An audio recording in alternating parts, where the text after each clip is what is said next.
as jy na skool wil aangaan, dan sê ek altyd vir mense, jy moet weet, dit gaan moeilik wees. Jy gaan baie opofferinge moet gee, jy gaan nie tyd hê nie, jy gaan nie, probably nie 'n sosiale lewe hê nie. Ek bedoel, as ek nou dink, my beste vriendinne is my netbalvriendinne, ek het so 1 of 2 buite, maar dit is maar moeilik.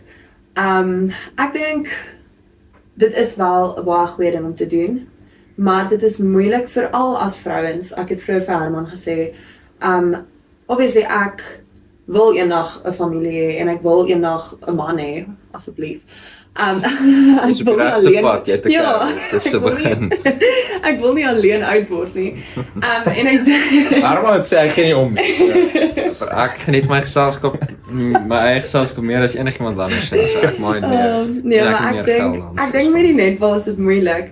Want obviously jy kom op 'n punt wat jy moet besluit, okay, is hierdie nou, gaan ek dit nou ernstig nog najaag of gaan ek maar sê okay, dis dit.